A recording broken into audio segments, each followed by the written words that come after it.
C'est bon? C'est bon? Bien, nous prions.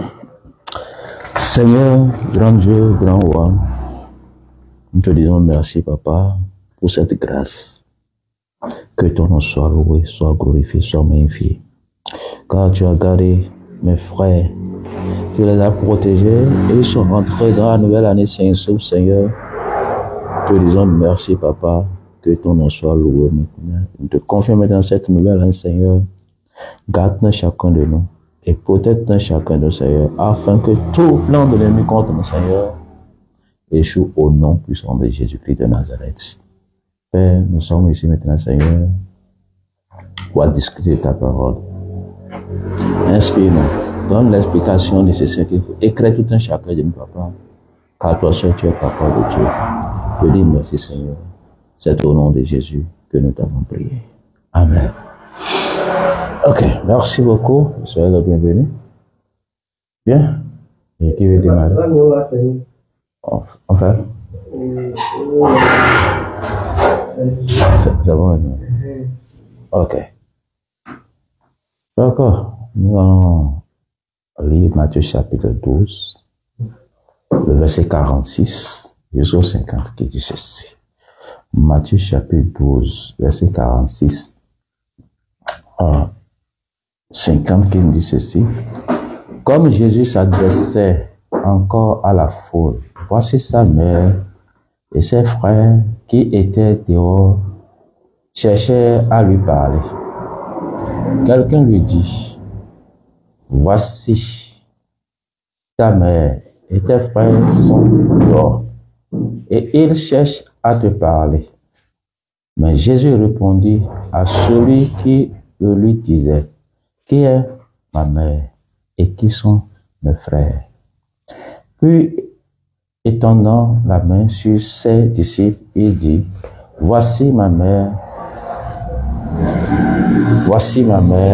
et mes frères. Car quiconque fait la volonté de mon Père qui est dans les cieux, celui-là est mon frère et ma sœur et ma mère. Que le Seigneur bénisse sa parole. Ok, donc ici, le Seigneur était Jésus en train d'enseigner, donner un enseignement. La fois, quand les gens sont venus, ils disent, ta mère et tes frères sont dehors et ils te cherchent, ils désirent te voir. Jésus a regardé ses disciples, regardé autour de tous ceux-là qui étaient là, il dit, mais ils sont ceux-là qui sont mes frères ou ma mère. Mes frères, ma mère, c'est ceux qui sont ici, ceux qui sont en train de m'écouter. C'est ceux-là que je peux appeler mère et frère. Puisque ceux qui étaient là, ils écoutaient. Non. Donc, tous ceux qui étaient. Donc, ceux qui étaient là écoutaient Jésus, son enseignement, ce qu'il disait. Donc, ça, quand les garçons ils disent, mais c'est ceux qui m'écoutent là. C'est ceux-là qui sont appelés mère et frères pour moi. Et au verset 50, il dit ceci. Car quiconque fait la volonté de mon Père qui est dans les cieux, celui-là est mon frère et ma mère et ma sœur. Et quiconque fait la volonté, n'importe qui a accepté Dieu, il fait la volonté de Dieu. Jésus dit, mais celui-là, il est mon frère, ou ma sœur, ou ma mère. Mais quelqu'un qui ne fait pas la volonté de celui qui m'a créé, de Dieu là, n'est pas, je ne le connais pas. Je ne le connais pas en question ici, cela n'est pas dit qu'il a rejeté la personne. Non. Mais le souhait est que nous puissions, que chacun de nous, faire la volonté de Dieu. Le souhait est que nous ayons la crainte de Dieu, puisque c'est ça même d'abord, la crainte de Dieu là, c'est ce qu'il faut à tout un chacun de nous. On a vu ce qui s'est passé tout à l'heure. S'il y a vraiment celui-là, c'est vrai, même s'il a faim, et il va commander, c'est mieux que d'aller voler et d'être brûlé vivre immédiatement. Celui qui a faim, il a la crainte de Dieu, il peut venir à mon frère, j'ai faim, aide-moi. Ça, c'est autre chose. Mais celui qui n'a pas la crainte de Dieu, celui-là maintenant, il est prêt à tuer. Il est prêt à faire tout ce qu'il veut. Alors, donc là, on ne peut pas parler de la crainte de Dieu. On ne peut pas dire que oui. Alors, quelqu'un qui aide un frère, soit une soeur en situation difficile, nous sommes en train d'accomplir la mission de Dieu, à dire ce que le Seigneur nous demande. Puisque le Seigneur nous demande quoi?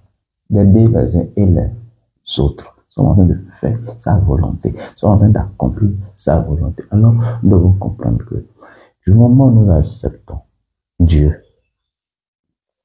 et dit, ah, Dieu, je t'accepte, je dois aussi accepter, faire la volonté de ce Dieu-là. Je dois faire sa volonté et avoir la crainte maintenant dans mon cœur. Si je n'ai pas la crainte dans le cœur, c'est grave, puisque la crainte de Dieu doit aussi faire la différence. Il faut que nous ayons la crainte de Dieu. Alors, dès qu'on a la crainte de Dieu, comme le frère Faïda a l'habitude de dire, nous sommes les mêmes. C'est-à-dire, quand tu vois ton prochain, tu vas dire, bon, c'est mon frère, bon, à quoi ça sert de lui faire du mal? Parce qu'on se dit, mais nous sommes les mêmes. Ça veut dire, nous sommes de la même famille. Nous sommes de la même famille. C'est pourquoi, dès longtemps, nous avions dit ici, ce n'est pas la religion qui va nous diviser. Au fait, ce qui nous sauve, c'est Dieu qui nous sauve. Bon, c'est ce que c'est Dieu qui nous sauve. La religion, en réalité, bon, c'est un endroit où nous y allons pour écouter les enseignements, mais celui-là qui nous sauve, qui nous libère, c'est Dieu. C'est Dieu. En réalité, la religion ne devrait même pas être quelque chose de séparation. Non? Parce que je vais là, être dans une église, je vais là pour écouter les enseignements. Bon, si je les mets en pratique, mais au finish, que ce soit musulman, catholique, chrétien, si, après tout, celui qui nous gouverne, c'est Dieu. Et chacun de nous doit rendre compte à Dieu un beau jour. Je vais rendre compte à Dieu. Tu vas rendre compte à Dieu. Lui aussi va rendre compte à Dieu. Parce que quand l'heure va sonner, personne ne rendra compte à un musulman. Et, excusez-moi, à un prophète, ou à un pasteur, ou à un prêtre. Mais celui-là qui nous a créés, là, nous allons lui rendre compte. C'est pourquoi Jésus dit, car quiconque fait la volonté de mon Père, de Dieu. D'accord, je peux, s'il vous plaît. Oui, il n'y a pas de souci. Je peux mettre un mot dedans. Il n'y a pas de souci. Pour qu'on interagisse. Oui. Voilà. Donc, vous avez dit, d'accord, alhamdoulilah, d'abord, je remercie le cher pasteur. Encore une fois, nous sommes venus, toujours pour échanger, hein. Oui. Vous avez dit tout à l'heure que nous allons rendre compte à Dieu qui nous a créés. On est d'accord? Oui. Maintenant, le Dieu qui nous a créés là, est-ce que ce Dieu-là c'est Jésus, mais c'est pas Jésus? Dieu qui nous a créés. Bon, je crois qu'on a déjà discuté sur ces questions. C'est pourquoi je veux juste voir si il faut qu'on avance sur un autre point, ou bien si... Non, on va avancer sur un autre point. On a déjà parlé de ça là. C'est à plusieurs reprises. Trois fois comme ça. C'est sur quoi on a parlé là. Oui. Est-ce que ça a été vraiment pris en compte? Est-ce que en temps... est-ce qu'au moins on peut partir sur cette base avant d'avancer quoi? Oui, allez, bon. Voilà. Est-ce que le Dieu qui nous a créés, le Dieu à qui on va rendre compte qui nous a créés, est-ce que c'est Jésus? Non. Voilà. Donc merci beaucoup. Donc Jésus n'est pas le créateur. Non. D'accord. On avance maintenant. Allons-y. Ok. Donc, il dit, donc tout au long de cet échange, il faudrait plus oui, je comprends. mentionner que Jésus. C'est pas quand nous regardons, il dit, car quiconque fait la volonté de mon Père, du Créateur, de celui-là, il a dit, il m'a envoyé. D'accord. Donc, on avait déjà un point, où il y a déjà une raison de devenir musulman. Il y a des musulmans qui disent que Jésus-Christ est un envoyé de Dieu. Parce qu'il y a encore un des amis chrétiens, c'est que Jésus-Christ est... Lui-même dans la parole dans Jean, dans les évangiles, il a dit qu'il a été envoyé par le Père. Voilà. Donc vous avez un point dans le devenir musulman. Et dans le truc là, il dit, mais il est le chemin. Dans Jean, le chemin, la vérité et la vie. Alors, nous musulmans, nous croyons en ça. Vous croyez en ça? Oui. Puisque pourquoi il dit qu'il est le chemin, la vérité et la vie? Il est venu nous apporter le salut. Le salut. Je suis d'accord. D'accord. Je suis d'accord. Il est venu nous apporter le salut. Ok. Donc ce salut-là, qu'il est venu nous donner, il nous a montré le chemin. Puisque auparavant, quand nous rentrons dans l'Ancien Testament, vous savez, dans l'Ancien Testament, qu'est-ce qui se passait? C'est-à-dire, tout d'abord dans l'Ancien Testament, Dieu a choisi un seul peuple, le peuple d'Israël, dans l'objectif de pouvoir l'adorer, de le louer. C'est pourquoi Dieu a choisi ce peuple. Et les autres peuples étaient des païens. Est-ce que vous voyez? Les autres étaient des païens. Mais finalement, là, Dieu a constaté, le peuple qu'il a choisi là, à un moment donné, se rebelle contre lui. Maintenant, le peuple que Dieu avait choisi là, Israël. Le peuple que Dieu avait choisi là, comment ce peuple devait être sauvé? Pourquoi Dieu les avait choisis? Dieu les avait choisis, il vient de le dire tout à l'heure, dans l'objectif de pouvoir le louer, le l'adorer. Donc, ce qui veut dire que quand Dieu choisit un peuple, le but, c'est l'adoration. L'adoration, le louer, le glorifier. Ce n'est pas le sacrifice. Hein? Non, il n'y a pas quel genre de sacrifice. D'accord, allons-y. Maintenant, ce peuple s'est rebellé contre Dieu. Quand on parle de la rébellion contre Dieu, ce n'est pas aller chercher le goudin de Dieu. Non. Ils n'ont pas respecté les ordonnances, les prescriptions, les de Dieu. Et en dehors de ça, ils n'ont pas la crainte de ce Dieu-là. Ils se sont encore familiarisés. Ils ont commencé à adorer encore ce que les autres nations adorent. Mais Dieu dit, mais si ça n'est ainsi, à quoi ça sert? De ne pas sauver aussi les autres nations. C'est là où le Fils est venu. Puisque dans l'Ancien Testament, vous allez voir que si c'est lors de la Pâque, chaque maison, chaque famille va amener un agneau sans tache. Dans le but de pouvoir faire du sacrifice, de demander le pardon de ses péchés. C'est pourquoi l'Ancien dit un agneau sans tache. Mais un agneau sans tache, là, si nous regardons dans la prophétie, la typologie est que cet agneau-là représente pour nous aujourd'hui Jésus. Puisque quand il est venu, il quittait le chemin, la vie et la vérité. Maintenant, quand il est venu, après avoir fini de prêcher, il allait sur la croix. Sur la croix, son sang est reversé. Ce sang-là qui est versé pour le monde entier, pour l'humanité. On n'a plus besoin d'acheter un maillot pour pouvoir le faire du sacrifice. N'importe qui est libre. Parce que dans le temps, il y avait des sacrificateurs à qui vous devez confier ces agneaux-là. Et c'est eux qui vont immoler l'agneau. C'est eux qui vont parler à Dieu à votre place. Aujourd'hui, nous sommes libres, chacun est libre de s'adresser à Dieu, de parler à Dieu, de dire ses besoins à Dieu, puisque son Fils, il a pris, et ce Fils est devenu un agneau. C'est pourquoi Jean-Baptiste disait, voici l'agneau de Dieu qui ôte le péché du monde. Jésus, ils ont pris Christ là, qui s'est devenu un agneau, qui ôte maintenant nos péchés. Et à partir de là, on n'a plus le droit d'acheter un agneau ou soit un animal avant d'aller faire du sacrifice. Si j'achète un animal aujourd'hui, peut-être c'est pour faire du plaisir à mes amis, venez, on va manger, donc c'est tout. Parce que j'ai déjà reçu le pardon de Dieu là, au travers de son Fils Jésus. D'accord. On ne sait pas s'il y a encore. D'accord, j'ai compris ce que vous avez dit. Mais moi, j'ai certains points que je voulais souligner dedans. D'accord. Jésus-Christ, que la paix dans la soit sur lui. En fait, là, je ne veux pas me mettre dans une posture de débat avec le cher pasteur, d'accord? Non, c'est pas non, il semble non.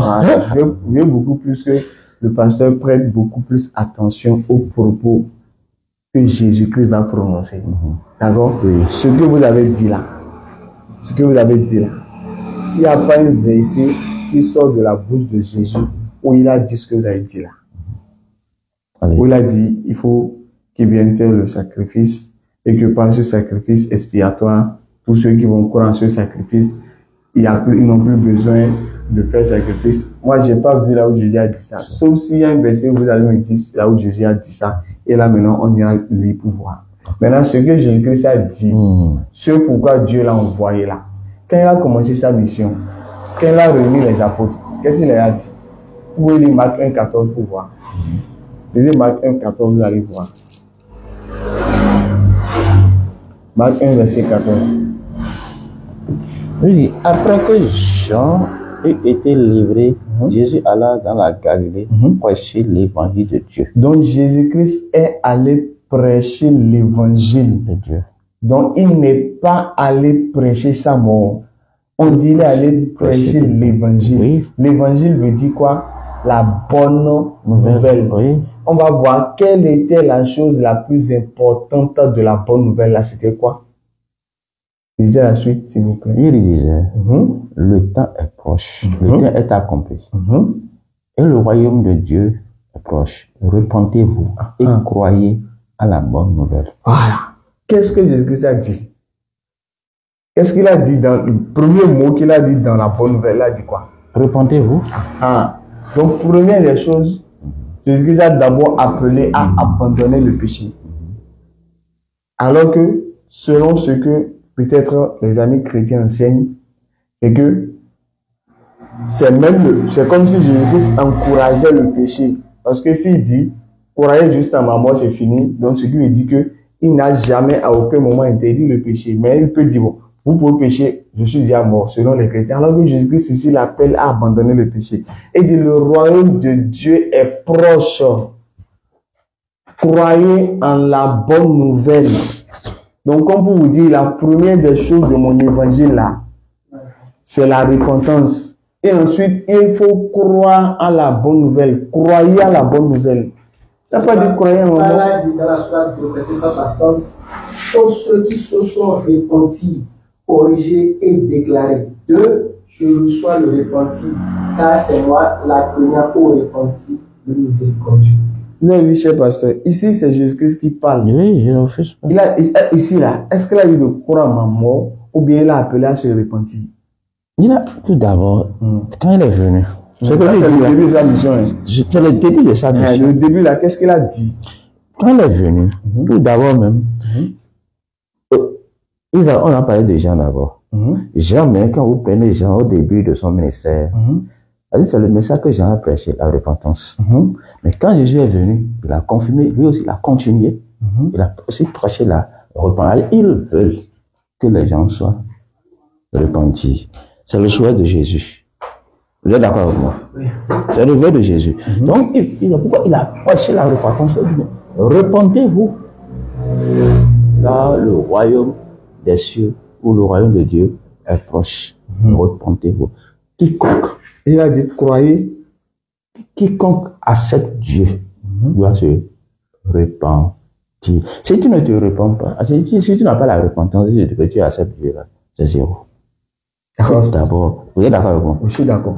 Donc, il faut d'abord la repentance. Là, je suis d'accord. Il faut d'abord sans la repentance, là, on ne peut pas être agréable à Dieu. Maintenant, ce que je veux que ce soit clair. Oui. Pour Jésus-Christ, là, qu'est-ce qui accorde la vie éternelle, le royaume des cieux, là? C'est la repentance qui nous accorde cela, ou bien c'est croire en sa mort qui accorde la vie éternelle? Avant de pouvoir croire à la mort de Jésus, il faut d'abord qu'il y ait la repentance. Si tu ne te repens pas. Non, c'est pas, je dis. Je comprends bien là, je viens. Il faut d'abord la repentance. Il faut bien d'abord la repentance. Donc, je ne parle pas le premièrement. Je dis, pour avoir la vie éternelle, la vie éternelle, le royaume des cieux, est-ce que c'est la repentance, le fait de croire en la bonne nouvelle qui accorde le royaume des cieux, ou bien c'est le fait de croire en la mort de Jésus qui accorde le royaume des cieux? Il faut croire à la bonne nouvelle. Il faut croire à la bonne nouvelle. Donc on est d'accord que pour avoir la vie éternelle, c'est croire en la bonne nouvelle et non croire en la mort. Il faut croire à la bonne nouvelle. Et non à la mort. On est d'accord. Donc celui qui dit que croire à la bonne nouvelle, l'évangile, c'est ça qui donne le salut. Et non, donc croire en la mort de Jésus ne donne pas le salut. Croire à l'évangile, à la parole, la bonne nouvelle que Christ est en train de prêcher. Donc on est d'accord que croire en la mort de Jésus ne donne pas le salut. Est-ce qu'on est d'accord sur ce point? Allez-y. Il faut qu'on soit d'accord. On est d'accord. Donc ça fait vous avez deux raisons de devenir musulman. Donc la deuxième raison, première raison, vous ne croyez pas que Jésus-Christ soit Dieu. Mais vous avez dit que c'est Dieu qui l'a envoyé, donc c'est un envoyé de Dieu. C'est ce qui est écrit. C'est ce qui est écrit. Pasteur honnête. Oui, ça c'est bon. Deuxième raison, on a vu que Jésus a dit, croyez en la bonne nouvelle, car le royaume de Dieu est proche. Pour nous montrer que pour entrer dans ce royaume de Dieu, il faut croire en la bonne nouvelle et non croire en la mort. Parce que, cher pasteur, est-ce que la mort est une bonne nouvelle?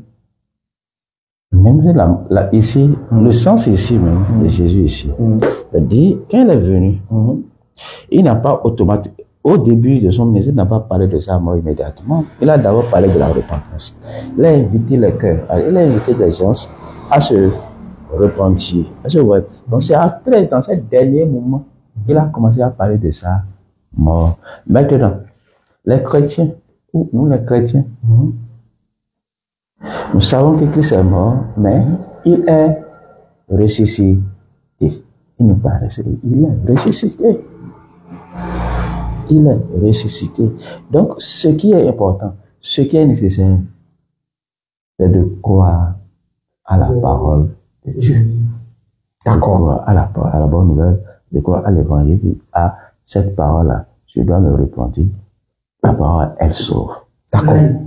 Donc, c'est fini. Donc, ce qui veut dire, on remercie le pasteur d'avoir quand même été honnête, mais d'être quand même honnête et de reconnaître que selon les propos de Jésus, c'est croire à l'évangile, croire en la parole que Jésus-Christ prêche de la part de Dieu, que c'est en cela réside la vie éternelle. Oui, le pasteur a reconnu ça, ça au moins c'est bon, parce que c'est ce que Jésus a dit. Et Jésus a dit, Jean 14, 24, celui qui ne m'aime pas, garde pas mes paroles. Donc, pasteur, vraiment, vous gardez la parole de Jésus parce que il a dit, croyez en la bonne nouvelle, c'est-à-dire croyez à l'évangile que je prêche, et ainsi vous obtiendrez le royaume de Dieu qui est donc proche. Donc, vous avez deux raisons. Nous, les musulmans, nous disons oui, Jésus-Christ, ce que tu as dit est vrai. C'est parce que c'est la parole qui prêche, c'est la parole qui sauve. Le message prêché, l'évangile que tu as annoncé, c'est en elle qui a la vie et non en ta mort. C'est normal. Maintenant, parce que quand Jésus était là, il prêchait la bonne nouvelle. Selon ça, supposément, avant qu'il nous meure, il y a des gens qui mouraient avant lui. Oui. Mais est-ce ceux-là qui ont compris, qui ont écouté l'évangile et qui sont morts, et qui n'étaient pas là avant sa mort? Avant sa mort. Ils iront où? Oui. Regardez un peu, cher pasteur. Vous prenons Marc 2, verset 5. Vous allez voir, cher pasteur. Prenons Marc 2, verset 5. Vous allez voir quelque chose. Marc 2, verset 5. Marc 2, verset 5. Jésus voyant leur foi dire au paralytique. Jésus a dit quoi au paralytique? Mon enfant, tes péchés sont pardonnés. Alors, ici Jésus-Christ, il a pardonné. Les péchés du paralytique sont pardonnés, oui ou non? Oui. Est-ce que le paralytique a cru à la mort? Elle a cru à la mort de Jésus. Pour ce qui concerne la résurrection, la mort de Jésus, là, vous savez, il a dit, quand il est venu, il a d'abord prêché la résurrection. Et après, la repentance. Excusez-moi, la repentance. Donc, après, dans cette dernière parole, il a commencé à parler, mais au moment où il parlait de sa mort, les disciples n'ont pas cerné immédiatement ce que le Seigneur Jésus-Christ disait.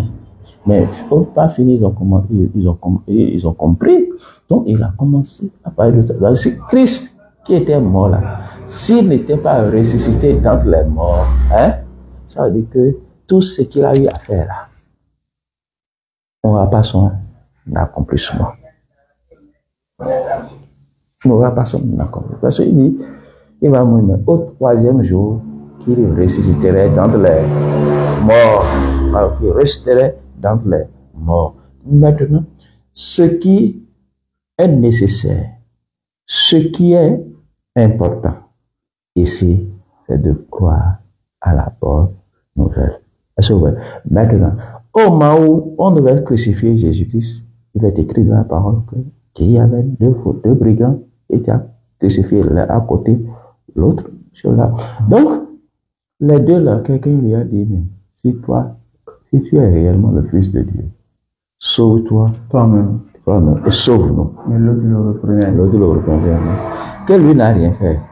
Ne crains-tu pas Dieu, toi qui subis la même condamnation? Pour nous, c'est justice. Et l'autre dit, mais et Jésus dit il n'a rien fait. Nous avons fait ceci. Nous avons mérité nos crimes.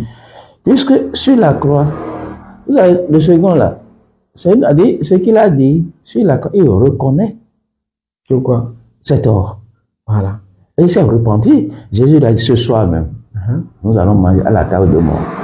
Maintenant, qu'est-ce qui a valu le paradis à cet homme? À cet homme-là. C'est la repentance. Donc c'est pas la mort de Jésus. C'est la repentance. On est d'accord que c'est pas la mort de Jésus. La mort de Jésus, la repentance est capitale pour tout homme. Vous êtes d'accord avec moi? Oui. Je suis d'accord. Non, ce qu'il dit, quand on parle de la mort de Jésus là, a dit la mort de Jésus confirme maintenant tout ce qu'il a eu à. Non, c'est pas d'accord. Moi je parle. Bon, on parle de la repentance. Voilà, je suis d'accord. Oui. Vous êtes d'accord que pour avoir le pardon des péchés là, pour avoir le pardon des péchés, pour avoir le paradis, il faut la repentance. Voilà. Donc le paradis, toutes choses. On est d'accord que le paradis là n'a rien à voir avec la mort de Jésus. Donc il faut la repentance. Donc le paradis n'a rien à voir avec la mort de Jésus. Oui, allez-y. On est d'accord. Il faut la repentance. La repentance. Je veux que vous dites que oui, je suis d'accord. Il dit, il faut la. Quand il dit, il faut la. Je suis d'accord avec ce que tu dis. Je n'ai pas rejeté. Je n'ai pas rejeté ce que tu as dit. Je suis d'accord qu'il faut la repentance pour avoir accès au paradis. Puisque dans Marc, il y avait un jeune homme qui avait tous les biens de ce monde. Et c'est à propos de Jésus. Il dit, bon, mais que dois-je faire pour avoir la vie éternelle? Jésus lui a dit, va, vends tout ce que tu as, donne-le aux pauvres. Mais ça a été difficile pour ce jeune homme. Jésus lui a dit, mais ceci, je l'ai déjà respecté dans ma jeunesse. Jésus est d'accord, il dit non, ne commets pas de l'adultère, ne tue pas, ne vole pas, ne ment pas. Il dit non, il dit Seigneur, j'ai respecté toutes ces choses dans ma jeunesse. Je prends toutes ces biens, Jésus lui dit, va maintenant. Et suis-moi. Suis-moi. Puisque qu'est-ce qui lui manquait? Il lui manquait la repentance. D'accord. Donc, raison de plus encore, ça fait au moins trois cas de figure où Jésus-Christ a montré que pour avoir la vie éternelle, il faut la repentance et l'unicité, croire, aimer Dieu de tout son cœur, de toute son âme, de toute sa foi, de toute sa pensée et respecter les commandements. À aucun moment de la vie, Jésus-Christ n'a lié le paradis à sa mort. À aucun moment, ça n'existe nulle part. Ceux qui ont vécu avant Jésus. Voilà. Ceux qui ont vécu avant Jésus.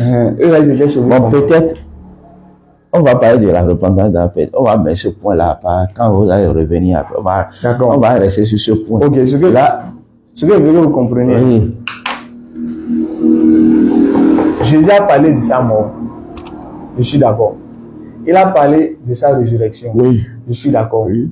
Mais est-ce qu'il a une fois dit que c'est sa mort-là qui va donner le paradis? C'est ça la question. C'est la question. Il n'a pas dit que c'est sa mort-là qui donne le paradis. Mais il faut la repentance. D'abord. Dès que vous avez la repentance, vous croyez après tout à tout ce qu'il a dit.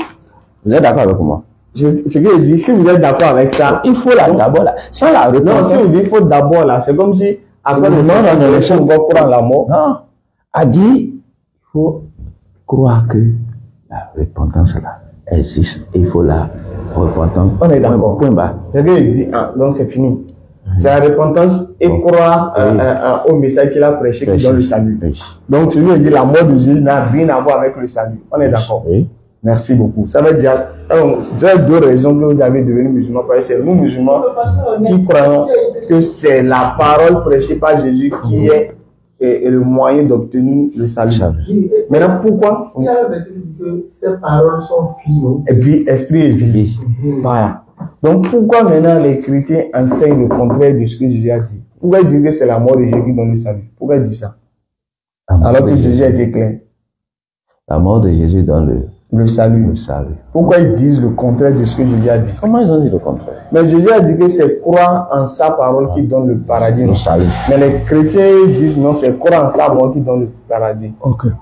Pourquoi ils disent le contraire de ce que Avant de pouvoir croire à sa mort, je viens. Avant de croire à sa mort là, que Jésus est mort, il est ressuscité là. Qui a d'abord dit de croire à sa mort? Je viens. Je dis, dès que vous avez la repentance, quand il y a la repentance, vous croyez maintenant au commandement de Dieu, à tout ce que Jésus a dit, Vous êtes d'accord avec moi? Parce que je me suis repenti. Dieu me dit, Jésus me dit, bon, faut pas faire telle chose.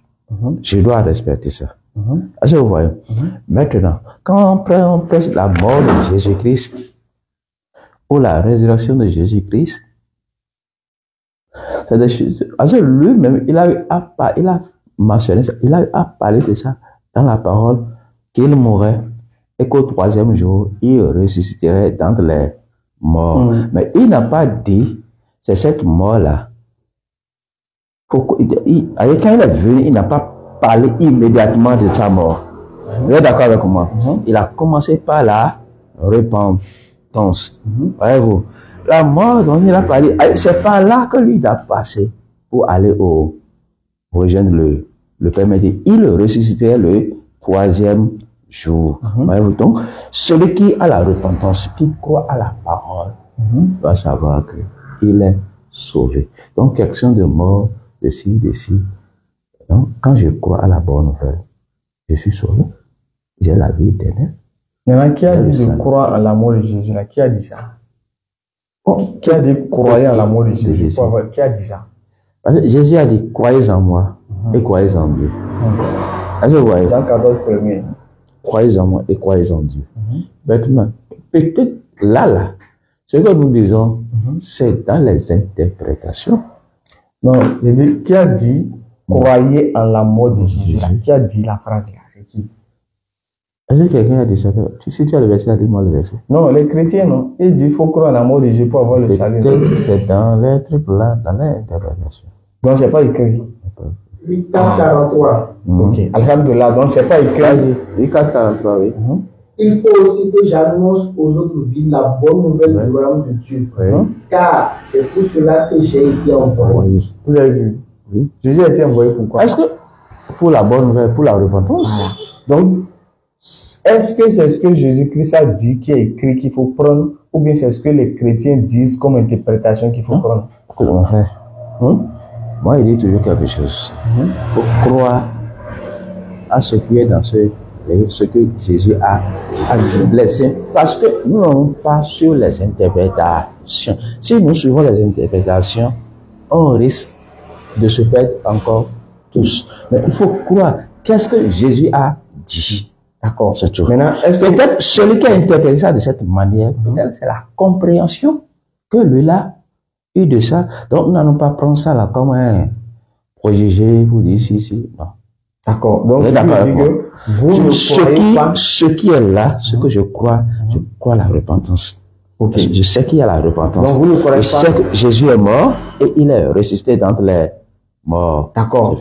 Donc, mais est-ce que vous croyez que c'est ça, moi, qui donne le salut? Si je n'ai pas la repentance, je n'ai pas le salut. Donc, c'est la repentance là qui m'amène au salut. Non, je suis d'accord. Vous êtes d'accord?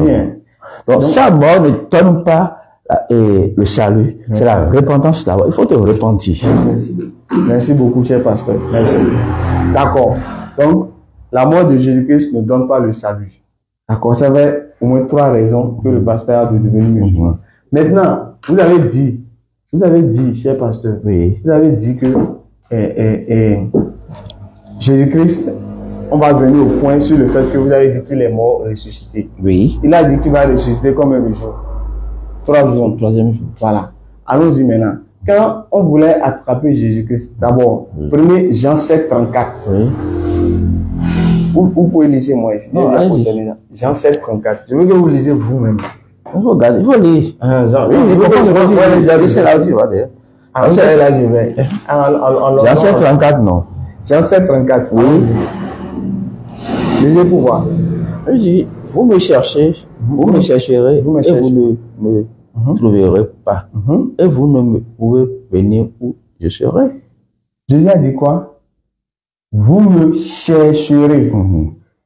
Mais quand ils vont chercher, Jésus a le tuer là. Jésus a dit qu'ils vont le trouver, mais ils ne vont pas le trouver. Ici, ce verset-là. Ce verset.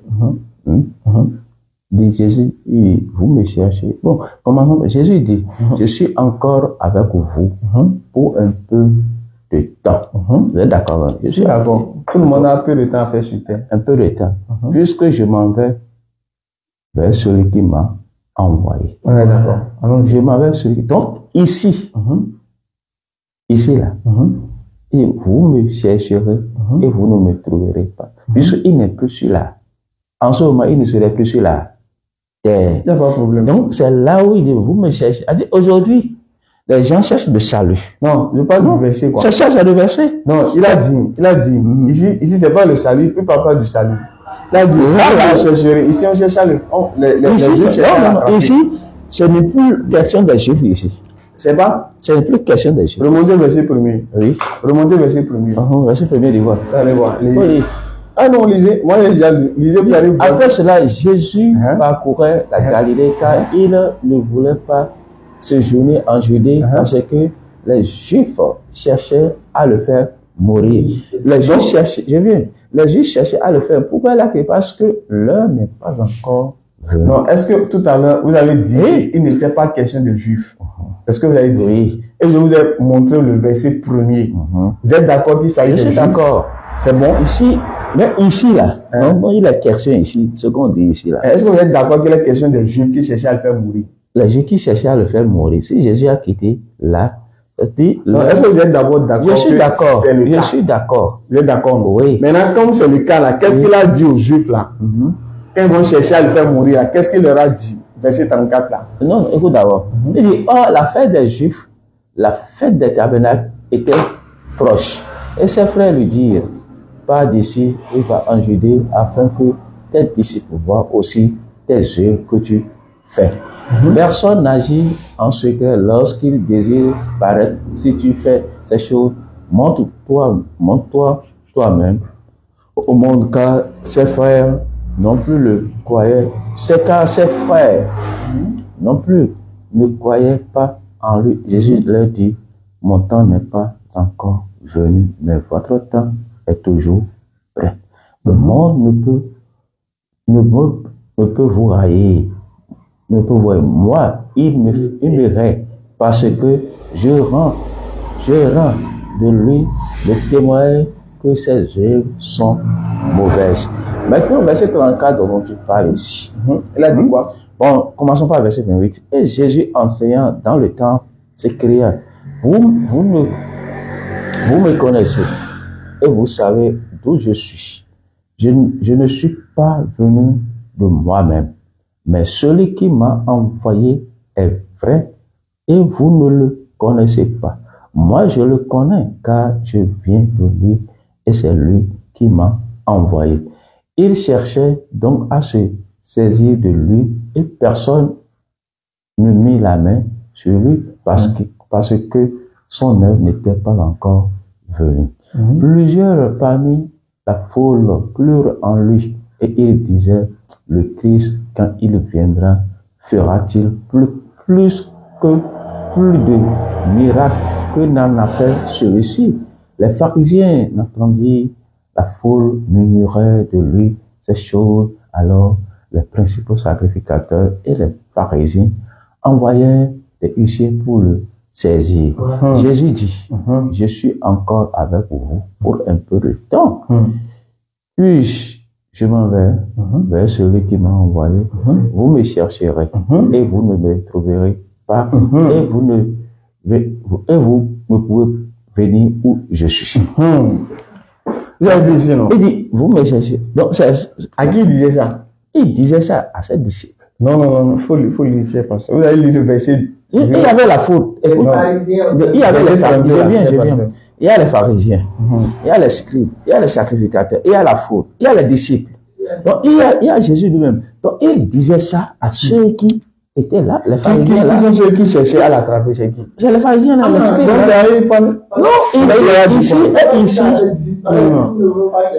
Ici. Alors, il est tout avec les disciples. Est-ce qu'il veut dire disciples? Le verset 34 là, dont il est question ici, ce verset, veut juste me faire comprendre. Vous me cherchez, vous ne me trouverez plus. À qui il disait ça?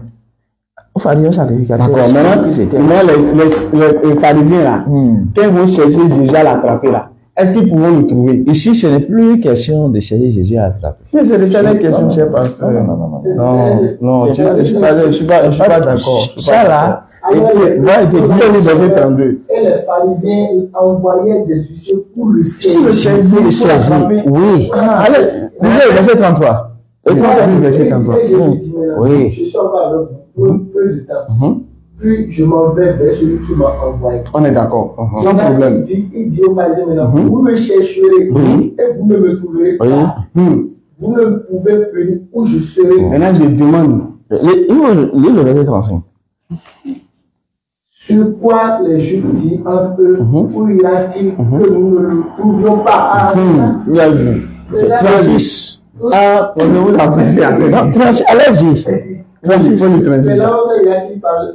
36.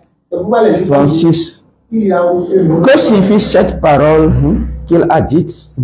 Vous me chercherez et vous ne me trouverez pas, et vous ne pouvez venir où je serai. Maintenant, Jésus-Christ, je demande, quand les Juifs vont chercher à l'attraper là, est-ce qu'ils vont le trouver ou bien ne le trouveront pas? Ok. Bien. La question est très simple. Hein? Simple même. Donc, on commence déjà par le verset 1. Où il cherchait à le saisir d'abord. Le verset 32. Jusqu'au verset 32. Disons, on va parler du verset jusqu'à la fin là même. Disons tout le chapitre là même. Où il cherchait à arrêter d'abord Jésus. Quand l'heure n'est pas encore venue. Mais vous, votre temps est toujours là. Votre heure est toujours prête. Donc, moi, mon heure n'est pas encore venue pour que vous puissiez m'arrêter. Vous êtes d'accord avec moi? Pour que vous puissiez m'arrêter. Maintenant, disons parce que ceux-là qui veulent l'arrêter, et quand on parle des pharisiens, des scribes, des choses là, la plupart de ces gens, c'est des religieux aussi. Vous êtes d'accord avec moi? Je viens. Je viens. Mais Dieu dit, mais vous me chercherez et vous ne me trouverez plus. Sur la terre, ils vont le chercher sur la terre. Mais c'est pas au ciel, ils vont le chercher. Ils vont chercher sa présence sur la terre, mais ils ne le verront plus. Mais ici, il n'est plus question que Jésus est encore sur la terre. Non, cher pasteur. Mais quand vous lisez vers la fin, vous allez comprendre. S'il vous plaît, cher pasteur. Ça me plaît bien. Restons dans l'esprit du verset. Oui. Moi, je suis dans le contexte. Je suis dans le d'accord. contexte. Ici, même le verset, on a dit quoi? Les Juifs cherchaient et Jésus-Christ parcourait la Galilée. Oui. Parce qu'il ne voulait pas séjourner en Judée, car les Juifs cherchaient un moyen de le faire mourir. Oui. Donc on est sûr ici que on veut le tuer. Donc ce n'est pas dans le ciel là, on veut le tuer. C'est le verset 34. Le verset 34 là. Donc ici Jésus-Christ dit, vous me chercherez. Encore qu'on a dit, ils ont envoyé des gens pour aller le saisir, pour aller l'attraper.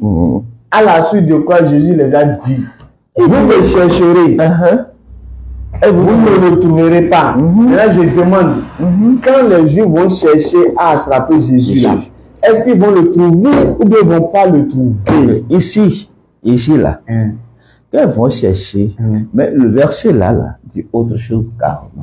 C'est pas le, je ne veux pas dire ici, il dit, même il dit, mais vous me cherchez. C'est ce qu'il a dit. Vous voulez se saisir de moi. Vous voulez se saisir de moi. Mais le temps, vous ne me verrez plus. Non, vous ne me trouverez. D'accord. Est-ce que vous êtes d'accord avec ça? Est-ce que vous êtes d'accord qu'ils ne vont pas le trouver? Ils ne vont pas le trouver. Jésus ne serait plus sur cette terre. Je suis d'accord. Est-ce qu'il a dit ça dans le verset? Même si c'est le sens du verset. Non, je veux qu'on reste le verset. C'est le verset. Puisque si on dit qu'ici, il s'est adressé aux pharisiens, à tous ces gens-là, c'est pas que c'est sur la terre qu'ils vont faire. Mais au ciel, ils vont le chercher. Vous allez me chercher, vous ne me verrez plus. Puis, en ce moment, il n'est plus sur la terre, il est déjà au ciel. Maintenant, ce qu'il dit, je ne parle pas du ciel. Je vais juste demander, est-ce que, quand ils vont chercher Jésus à le faire mourir, est-ce qu'ils pourront le trouver?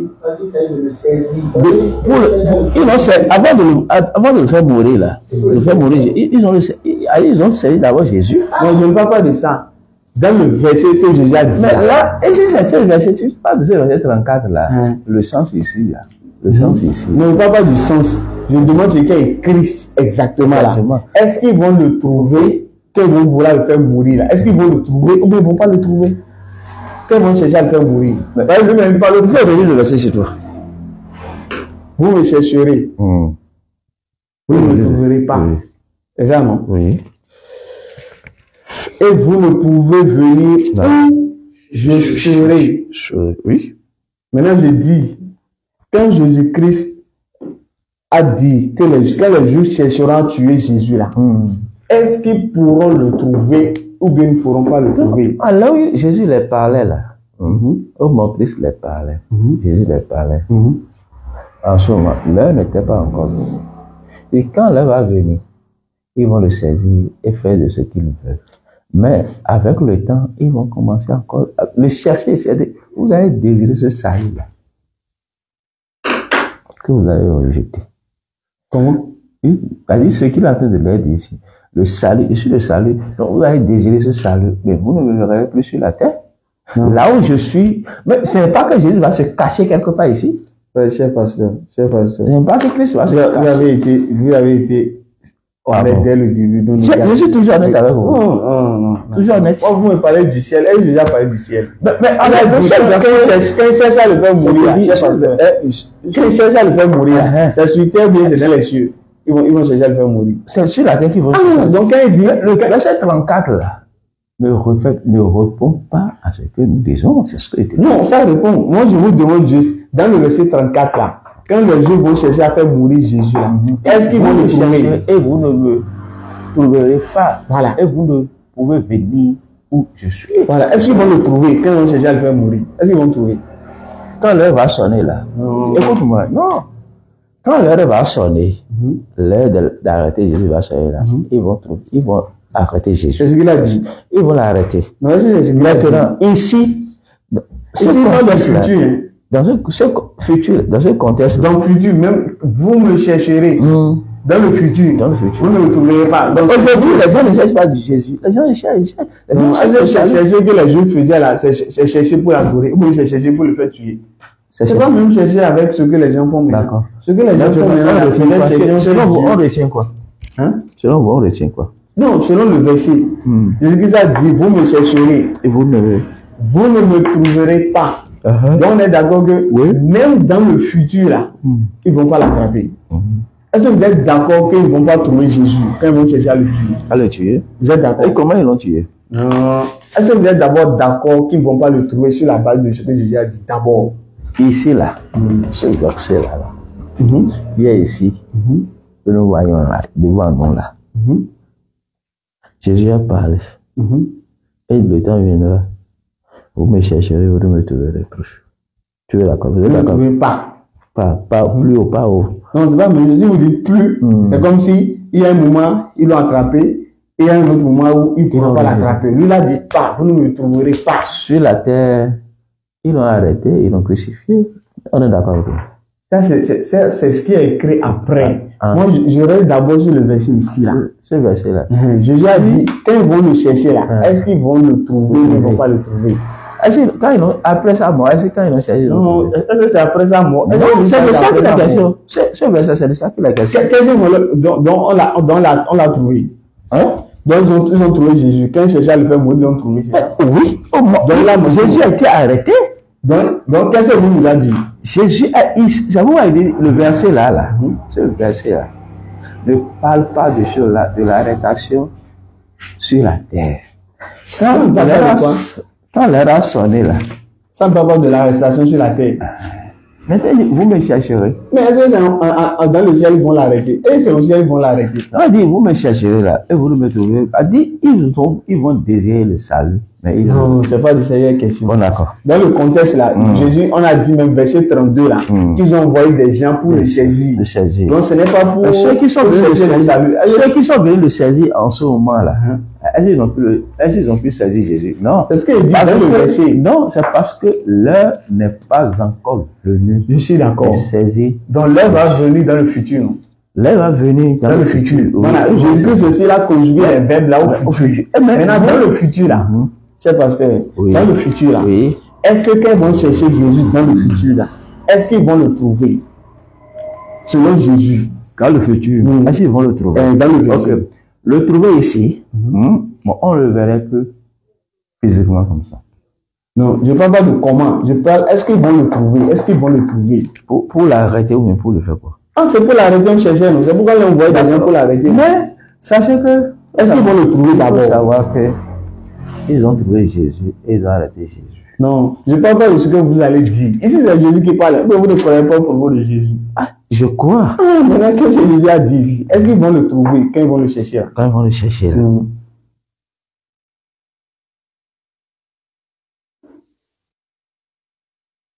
Là, il est déjà avec le Père. Il est sur la terre. Non, il n'y a pas dit avec qui. Je demande, est-ce que quand ils vont chercher Jésus, et c'est pourquoi quand tu parles, il dit, Jésus a été saisi par les hommes. C'est vrai, il n'est pas allé sur la croix. D'accord, qu'est-ce que Dieu nous a dit? Quand ils vont le chercher là, qu'est-ce qu'il a dit? Ça va arriver. Qu'ils ne le verront plus. C'est vrai, hein? C'est vrai qu'ils ne le trouveront pas, non? C'est vrai? Oui. Donc quand on va chercher Jésus, ils ne vont pas le trouver. Sur la terre. C'est sur la terre, on le cherche, non? Mais c'est le mais ici, c'est sur la terre. Même ici, le verset là. C'est sur la terre, le ciel, non? Ou bien on va le donner dans le ciel. C'est sur la terre, non? Ou bien, les disciples, les Juifs sont allés dans le ciel pour le chercher. Non, on dirait que c'est sur la terre. Maintenant, ils demandent, quand ils vont le chercher là, il a dit qu'ils ne vont pas le trouver. Est-ce que vous êtes d'accord qu'ils ne vont pas le trouver? Oui. Vous êtes d'accord? Oui. Maintenant, s'ils ne vont pas le trouver là, est-ce qu'alors que l'amener à la croix? Si. Jésus a dit, quand on va le chercher là, on ne va pas le trouver. On est d'accord. Donc les Juifs n'ont pas trouvé Jésus alors. On est d'accord. Donc ils n'ont pas attrapé Jésus alors. Jésus a déjà attrapé avant d'aller sur la croix. Donc Jésus a dit, il nous a menti. J'ai bien arrêté. Donc, lui nous a dit qu'ils ne vont pas le trouver. Ici, Jésus n'a pas menti. Le sens ici, le sens là diffère. D'accord. On va avancer, cher pasteur. Ce que j'aurais voulu que vous compreniez, c'est que sur la base des propos de Jésus, on ne peut pas arrêter Jésus. C'est ce que lui-même a dit.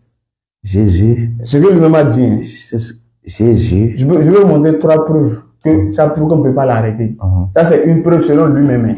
On est d'accord. Il faut prendre maintenant ce truc là. Prenez le passage de Matthieu 4. Matthieu 4, peut-être verset 7. Matthieu 4, 7, vous allez voir. Matthieu 4, c'est quoi? Parce que le diable est venu tenter Jésus. Matthieu 4, 6. Lisez pour voir. Il faut lire. Matthieu 4, verset 6. Et il lui dit, c'est-à-dire le diable dit à Jésus, si tu es le Fils de Dieu, jette-toi en bas. Car il est écrit, il donnera des ordres à ses anges à ton sujet, et ils te porteront sur les mains, de peur que ton pied ne heurte contre une pierre. Parce que ça veut dire quoi, ce que cette prophétie-là? Alors que c'est Somme. La prophétie de Somme l'a rappelé, le diable connaît la prophétie de Somme, l'a rappelé à Jésus. Il a dit, jette-toi du haut de la montagne. Car il est écrit que Dieu donnera des ordres à ses anges à ton sujet, et ils te porteront sur les mains, de peur que même une pierre ne va même pas toucher ton pied. Est-ce que vous êtes d'accord? Vous êtes d'accord avec ça? Est-ce que une pierre peut même toucher le pied de Jésus sans que les anges n'interviennent? D'accord. D'accord avec ça. Allez-y. Vous êtes d'accord? Si une pierre ne peut pas toucher le pied de Jésus sans que les anges vont intervenir, est-ce que alors on peut le couler à la croix sans que les anges interviennent? Vous savez, la mort de Jésus, là, aller sur la croix, c'est déjà une prophétie depuis l'Ancien Testament. Non, c'est pas une prophétie, cher pasteur. Aucune prophétie n'a dit que Jésus allait mourir à la croix. Ça n'existe nulle part. Oui. Si ça existait dans la prophétie là, pourquoi quand Jésus est venu, les apôtres n'ont pas compris qu'il était venu, il devait mourir ressuscité, alors que c'était déjà écrit dans l'Ancien Testament? Si c'était déjà écrit dans l'Ancien Testament, les apôtres ne connaissaient pas l'Ancien Testament. Ils connaissaient, non? Mais pourquoi Jésus leur parle de la mort et de la résurrection, ils n'ont pas compris, alors que c'était déjà écrit? Ils n'ont pas compris, non? Alors que c'est écrit, ou bien ils ne connaissent pas l'Ancien Testament. Marc 9, verset 32. Jésus-Christ parlait de sa mort, résurrection. On dit les apôtres, ils ne comprenaient pas ce que ça veut dire mourir ressuscité. Mais comment ça veut dire vous ne comprenez pas mourir ressuscité? Qui a choisi les apôtres? Alors, c'est Jésus. Mais pourquoi ils n'ont pas compris? S'ils n'ont pas compris. Pourquoi? Et quand lui, il a choisi les disciples, il les a formés. Pourquoi ils n'ont pas compris? Voilà. Il y a si. S'ils n'ont pas compris. Pourquoi d'abord? Pourquoi ils n'ont pas compris? Alors que c'était déjà dit dans l'Ancien Testament. Et s'ils n'ont pas connaissance de ça? Hein? Et s'ils n'ont pas connaissance de ça? Donc les apôtres ne connaissent pas l'Ancien Testament. Bon, mais il avait les choisir. Quand ces apôtres là faisaient quoi? Les apôtres là, ils étaient des choses là, des chrétiens, avant que Jésus ne vienne. Non, c'était des juifs. Des juifs, non. Ils avaient déjà choisi, non. Ils ont été chrétiens, ils connaissent l'Ancien Testament. Ils connaissent la Torah. Mais pourquoi ils n'ont pas compris que Jésus devait venir mourir? Pourquoi ils n'ont pas compris ça? Alors que c'était déjà dit. Selon... Ah, le truc est tombé.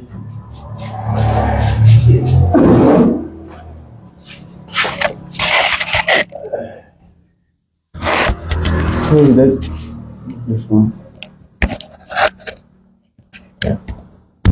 Allez, pas bon. Donc, il y avait la prophétie. D'accord. Il y a la prophétie de Jésus là. Et quelle prophétie a dit Jésus va venir mourir? C'est-à-dire, Jésus va venir mourir là. C'est quelle prophétie qui a dit ça? C'est dans la parole, si tu veux. Donne-moi une seule prophétie, cher pasteur, qui dit Jésus va venir mourir. C'est quelle prophétie? Non, une seule prophétie qui dit Jésus va venir mourir. Donc, si je comprends, mais tu ne crois pas à la mort de Jésus. Hein? Tu ne crois pas à ça. Mais Jésus n'a jamais dit de croire en ça. C'est ça le problème, cher pasteur. Ici, le verset dans lequel nous sommes là. Si je dis, bon, oui, j'accepte que ça là, ils vont le chercher, et que je suis la terre, là, ça ne cadre pas. Ça ne cadre pas. Mais où est-ce qu'ils vont le chercher, cher pasteur? Ils vont le chercher là. Où? Bien. Sur terre, bien dans le ciel. Ça là, vous me chercherez. C'est sur terre, c'est dans le ciel. Ça pourrait être dit. Le sens dans lequel il parlait ici là. Mais je ne parle pas du sens. Ouais, quand ils vont le chercher là, c'est sur terre ou c'est dans le ciel? Chercher Jésus pour l'arrêter, c'est une question de terre. C'est sur terre, non? C'est sur terre. Maintenant, quand ils vont le chercher sur terre là, est-ce qu'ils vont le trouver? Selon lui. Sur la terre. Est-ce qu'ils vont le trouver? Ils vont le trouver. Lisez le verset 34. S'ils vont le trouver, ils vont le trouver. Il faut lire le verset 34. Je viens. Marc 7, 34. Non, lisez le verset 34 d'abord. Je viens. Je vais les âger moi. Il faut les âger toi. Marc 7, 34. Ah, tout à l'heure, on a lu, Jésus, ils ne vont pas le trouver. Vous avez dit encore qu'ils vont le trouver. Vas-y. Marc 7, verset 34. Verset 34.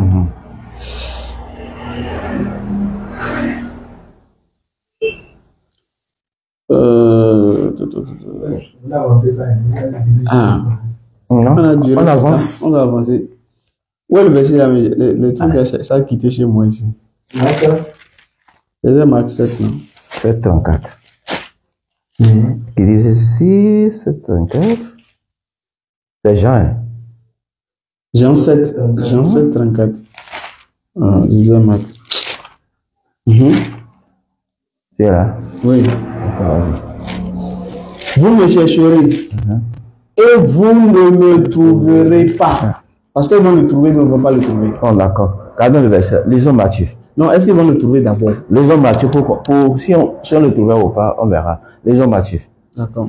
Matthieu 26. Allô? Allô, salam.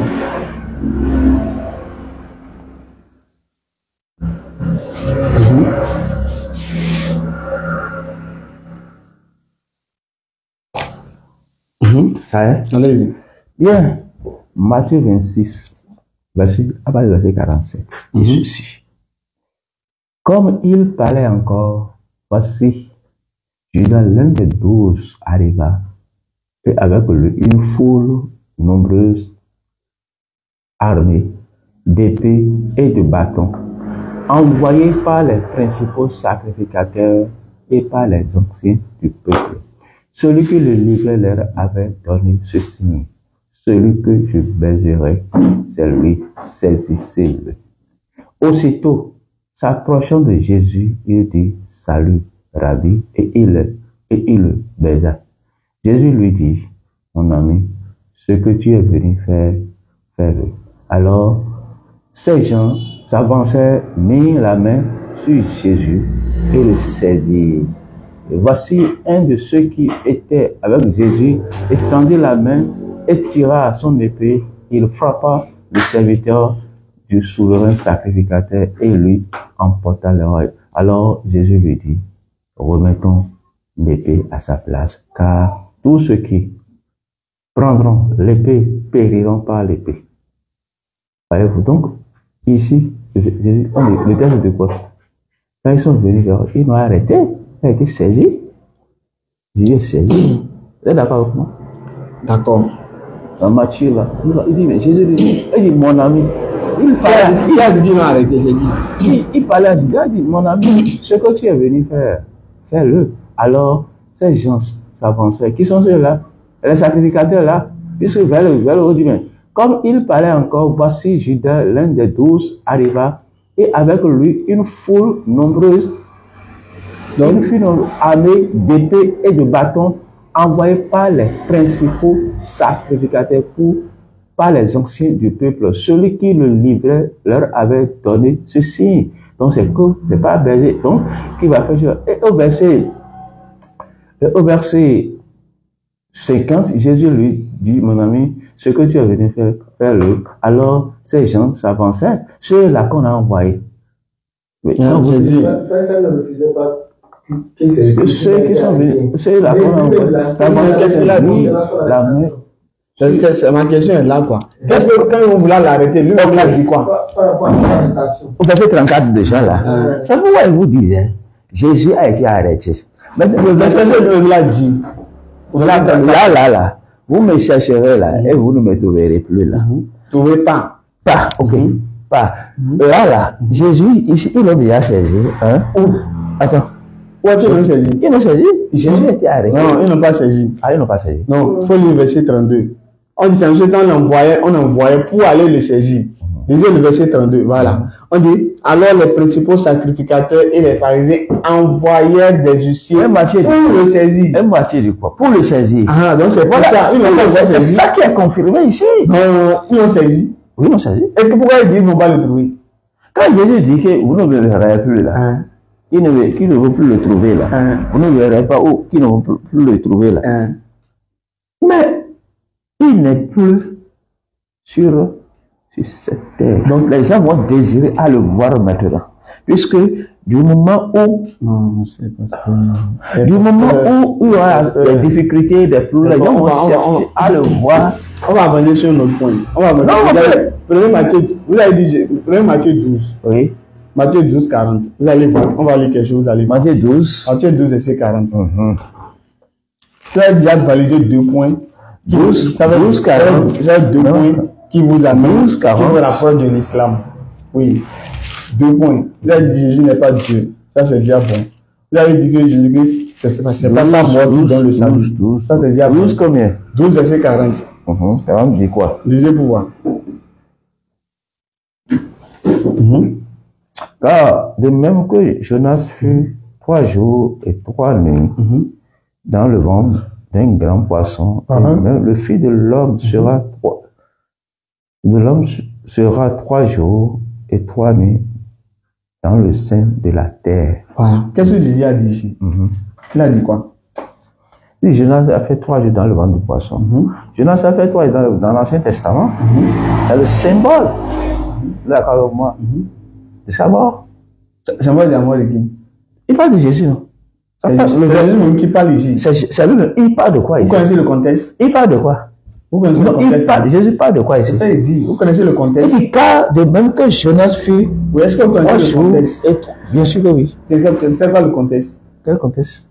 Ici, dans le cas de Jésus, il dit, mais écoute bien, et car de même que Jonas fut 3 jours et 3 nuits dans le ventre d'un grand poisson, de même le Fils de l'homme sera 3 jours et 3 nuits dans le sein de la terre. Mais quand nous remontons, il a dit quoi? Non, Jonas a fait 3 jours, 3 nuits. Allons-y. Dans le poisson. Il était mort ou bien il était vivant? Qui? Jonas. Après que le poisson a rejeté Jonas. Est-ce qu'il était mort en faisant 3 jours? Les 3 jours, 3 nuits, est-ce qu'il était mort? Non. Il n'était pas mort. Non. Et Jésus a dit quoi? De même que Jonas a fait 3 jours, 3 nuits vivant là. Lui-même, il va faire quoi? Il a fait 3 jours et 3 nuits. Mort bien vivant. 3 nuits, 3 jours Il a dit mort ou bien vivant. Il a dit quoi dans le verset? Non. Dieu a fait 3 jours, 3 nuits, c'est mort ou bien c'est vivant. Il est dans le ventre d'un grand poisson. De même, le Fils de l'homme, 3 jours et 3 nuits dans le sein de la terre. Dans le sein de la terre, veut dire quoi ici? Ça veut dire quoi? Allez-y. Il dit, mais il parlait toujours de sa mort là. Quand il va mourir là, il fera 3 jours. Quand ils vont l'enterrer, au 3e jour, il ressusciterait. Maintenant, dans les 3 jours, 3 nuits. C'est là où nous on dit Jésus est toujours vivant, il n'est pas mort. Non. Est-ce que, lorsque l'autre était dans le ventre de la baleine là, il était mort en faisant les 3 jours, 3 nuits là. Jonas, non. Donc si Jésus-Christ aussi est dans le sein de la terre, est-ce qu'il sera mort en faisant les 3 jours, 3 nuits là? Mais ils l'ont déjà tué avant de l'enterrer. Non, c'est pasteur. C'est ça. C'est ce que Jésus a dit. Il a dit de même. Comme Jonas, le contexte. Quand il dit de même là, ça dit quoi, c'est pasteur?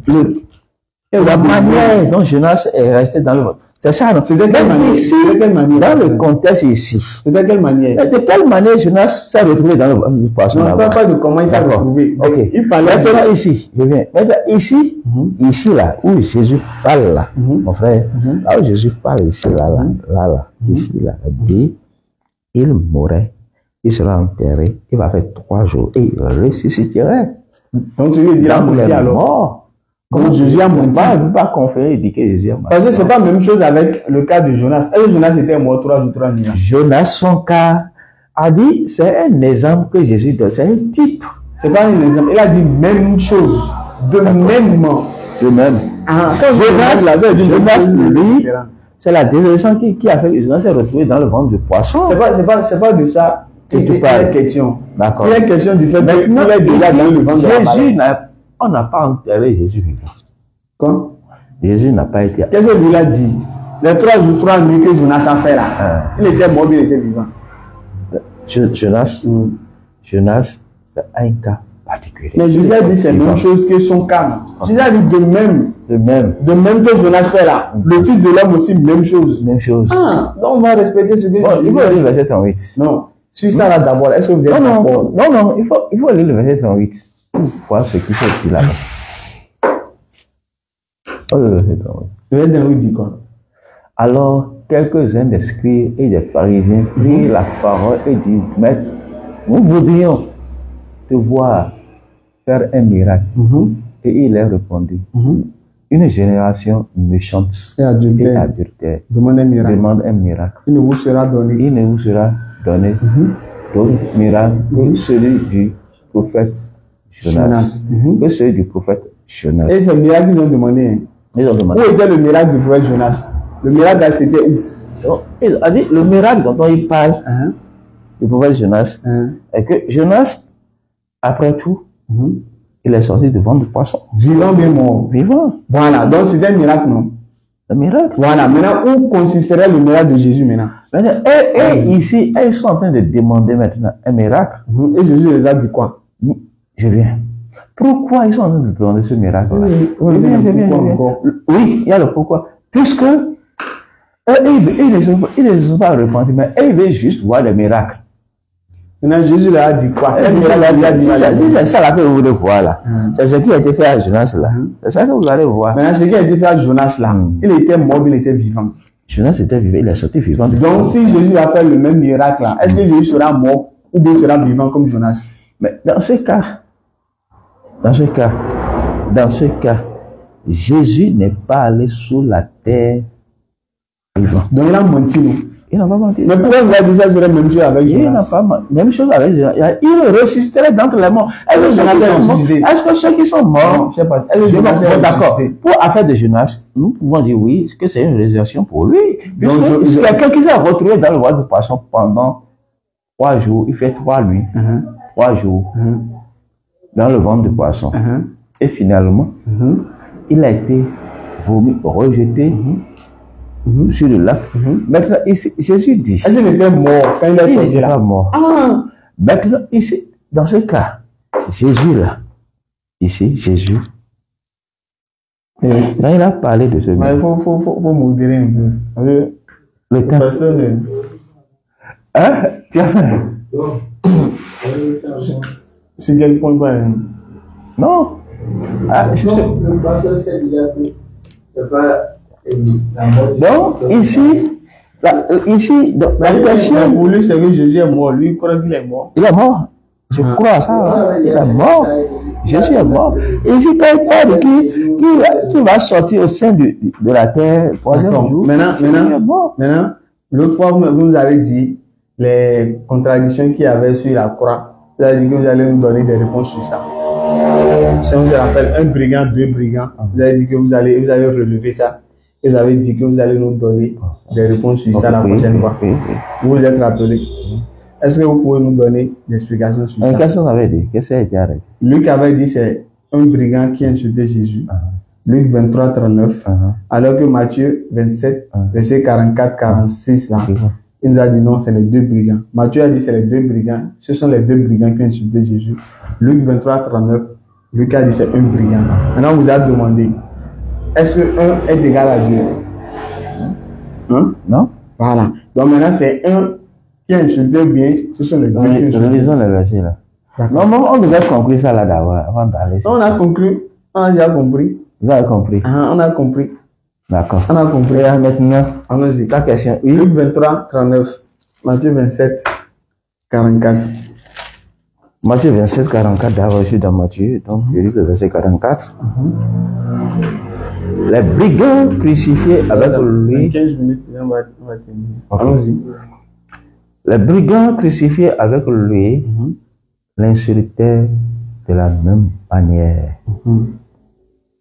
C'est comme ils insultaient Jésus. Les brigands, nous savons que c'est deux. C'est deux, donc c'est les deux qui l'ont insulté. On est d'accord. Donc nous savons que les brigands là c'est deux. Maintenant, Luc. Non, ici là, c'est les deux qui l'ont insulté. Non, allons dans Luc là d'abord. Non, ici d'abord là. Ah non, je vais gémir les deux versets. Allons dans Luc là. Allons-y. Luc combien tu as dit Luc? Luc 23, 39.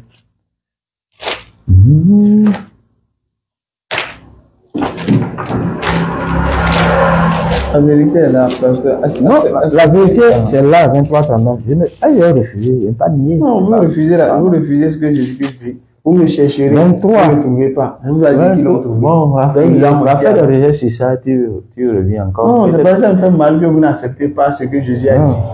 Puisqu'il faut voir tout ce qui s'est passé. Ce qui s'est passé là. Luc 23. Luc 23, 39. 39.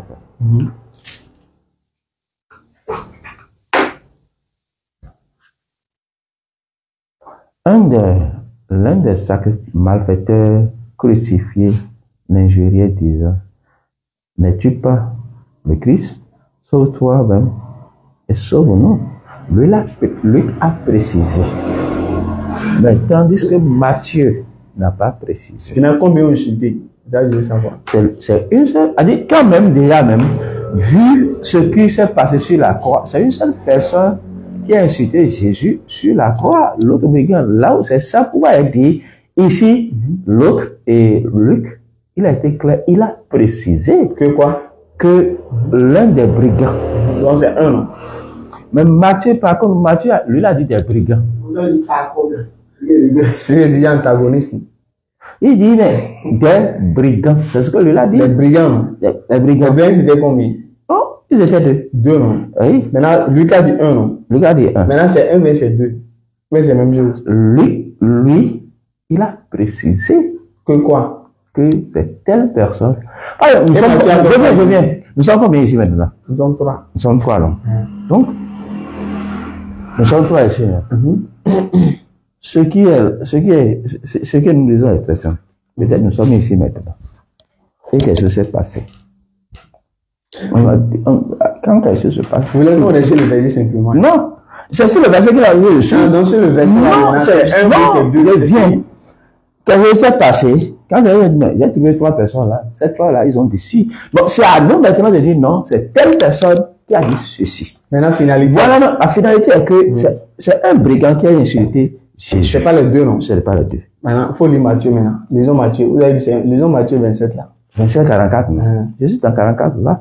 C'est pourquoi elle dit, il a précisé. C'est bon. Maintenant, Matthieu, il a dit, tel que nous sommes ici maintenant. Non, tel que nous sommes ici, Et nous sommes en train de parler. Si quelqu'un vient parler, je suppose, on va dire, lui n'a pas précisé, Matthieu n'a pas dit c'est tel.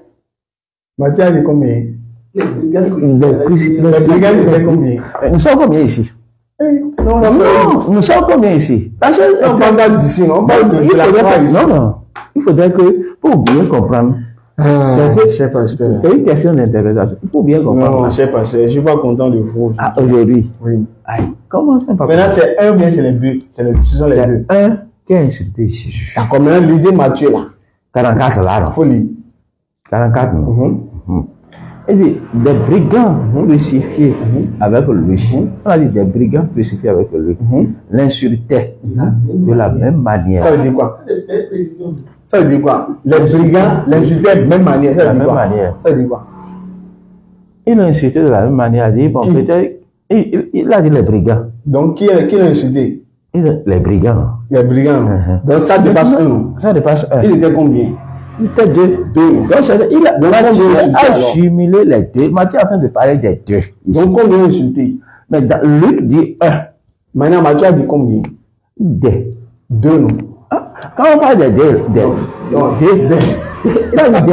sait que, après les deux, déjà, c'est déjà deux. Voilà, on sait que c'est des deux. Mais ici, non, ne prenez pas pour exemple ici. On va rester sur le contexte. D'accord. Luc a dit un, non? Matthieu a dit les deux, non? Ou bien, maintenant, moi, je vous demande, est-ce que 1 est égal à 2? 1 n'est pas égal à 2. Voilà, maintenant, c'est pour qui on prend? C'est 1 qu'on prend, ou bien c'est les deux on prend? C'est 1 on prend. Donc, on laisse les deux là. C'est ça, non? Oui. Donc, quand Matthieu vous dit que c'est les deux que l'insulté, vous ne croyez pas en ça? Ce n'est pas une question de croire. Non, je vous demande, est-ce que vous êtes d'accord avec moi? Est-ce que vous croyez en ce verset-là? Et... c'est qui?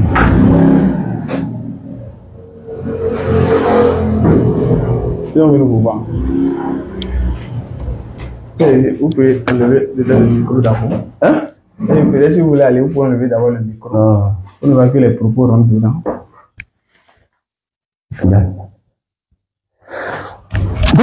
Donc c'est 1 ou bien ce sont les deux?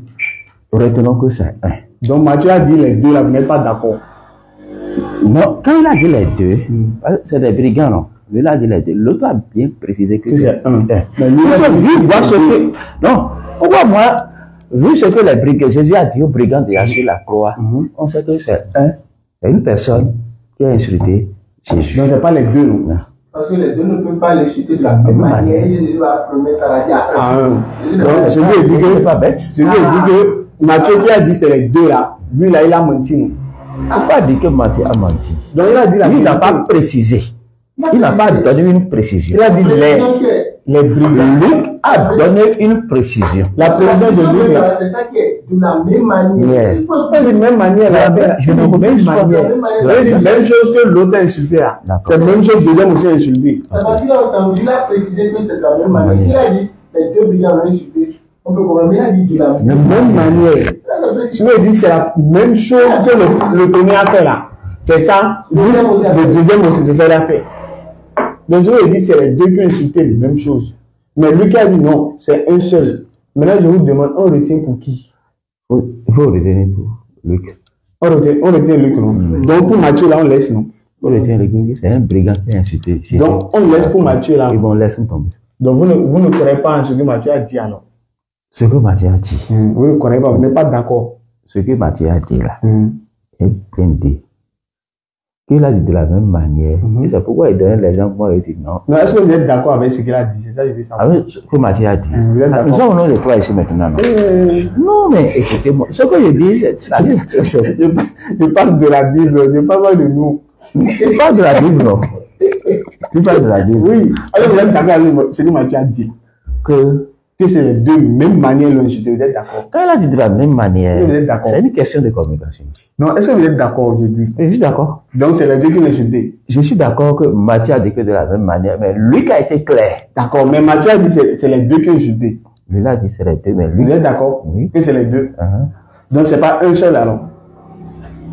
Écoutez, j'ai déjà dit, écoute-moi, que vu ce que Christ a dit sur la croix. Je ne suis pas encore sur Christ là. Je suis Matthieu là. Matthieu et lui. Que soit un. Maintenant, d'accord. D'accord. Que soit un, que soit deux là. Retenons que il y a un brigand qui a insulté Jésus. D'accord. Mais c'est pas ce que Matthieu nous a dit. Bon. Matthieu ne nous a pas dit. Si tu veux bailler sur ça, hein? Matthieu nous a dit que c'est les deux en même temps. Matthieu ne nous a pas dit que c'est un. D'accord. Bon, si c'est ça là, on va encore revenir sur celle de celle-là après. Encore? Oui. D'accord, ça c'est un. Maintenant, le voile qui s'est déchiré là, c'est avant la mort, bien après la mort. Tu as le verset, non? Il faut lire le verset. Le verset, ça dit quoi? C'est que le verset nous dit les deux, quoi. Luc nous dit avant, Matthieu nous dit après. Maintenant, on est perturbé. Encore être perturbé. Maintenant, est-ce qu'avant égale après? Ok. L'autre fois, vous avez noté ça. Hein? J'ai noté ça. Bon, c'est il y a longtemps. Donc, normalement, vous étiez censé faire des recherches, vous nous avez promis que vous allez faire des recherches sur ça. Il y a longtemps. Luc 23, 45. Luc 23, 44. Luc 23.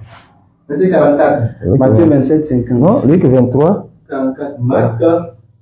Pas Marc. Tu prends Marc. Matthieu. Matthieu 20. Vous pouvez prendre Matthieu 27, 50, 51. Et lui va vous donner pour Marc encore. Il va donner pour Marc. Marc 15, 108. Maintenant, on va aller maintenant. Luc 23, 45. Doucement. Attends, le computer va arriver.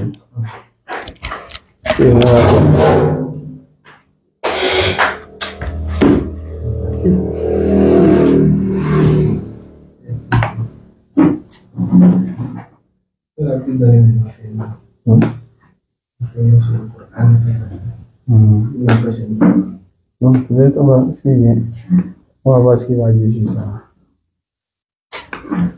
Verset est clair. Il dit, Marc 7, 34. Il ne voulait pas dire qu'il n'est pas d'accord avec Matthieu. Il ne voulait pas dire. Il l'a amené à rejeter ce verset. C'est le passage de Matthieu, Marc, Jean 7 là. Jean 7, 34 là. Ça c'est vrai bon même. Jésus dit, vous me chercherez. Vous ne me trouverez pas. Et il a dit ça en même temps. Celui qui parle comme ça. Est-ce qu'il parle sur un lait? Il parle pas en lait. Vous avez noté, c'est ça? On va terminer dans peut-être 5 minutes. Ok. Luc 23, 44. Je lis la lecture. Il était déjà environ la 6e heure. Et il eut des ténèbres sur toute la terre jusqu'à la 9e heure. Le soleil s'obscurcit et le voile du temple se déchira par le milieu. Jésus s'écria d'une voix forte, Père, je remets mon esprit entre tes mains. Et en disant ces paroles, il expira. Donc ici, le voile s'est déchiré avant. Il expira. Lisons les autres d'avant. Non. Ici, le voile s'est déchiré avant. Il était déjà environ la 6e heure. Il eut des ténèbres sur toute la terre jusqu'à la 9e heure.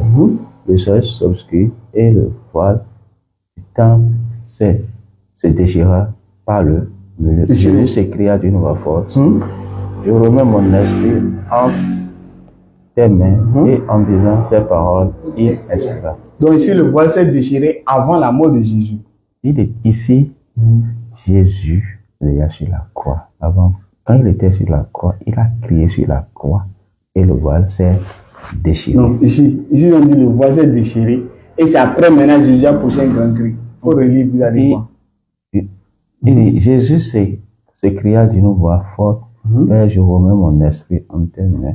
Ça c'est après, ça maintenant avant ça. Qu'est-ce qui s'est passé avant? Et il était déjà environ 44 ans. Il était environ à 6e heure et il eut des ténèbres sur toute la terre jusqu'à la 9e heure. Le soleil s'obscura et le voile du temple se déchira par le milieu. Voilà. Donc ici le voile s'est déjà déchiré. Et c'est après que Il a poussé un grain. Donc ici, le voile s'est déchiré avant la mort de Jésus. Oui. On est d'accord. Marc 15, 38 maintenant. Allons-y. Marc 15, 37 d'abord. 37. Marc 15, ayant fait le 37. Là-bas, Jésus expira, donc il est déjà mort. Prenez, on ne sait jamais. Non, mais c'est pas après. Non, Les enfants qui ont réglé. Il a poussé un grand cri. Là-bas, Jésus fait, et je le mets mon esprit mais après cela, il expira, donc il est mort. Marc 15, 37. Marc 15. Oui, vous avez vu. Donc, pas, c'est tout. C'est là. «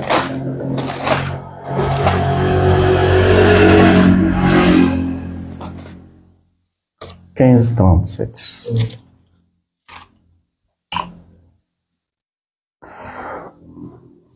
Mais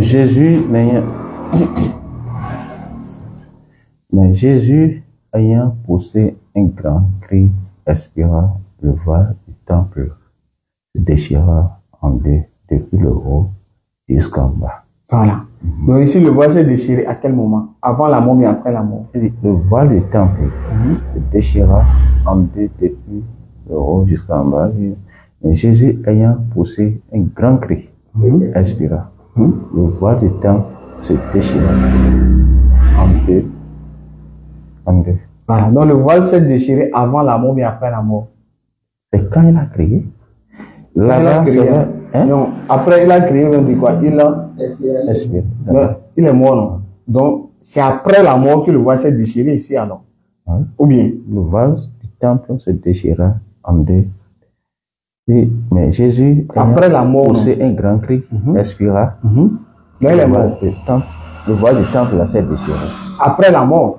On est d'accord. Oui. Si c'est après la mort. Mais Luc nous a dit c'est avant la mort. Avant. Maintenant, je vous demande, c'est avant.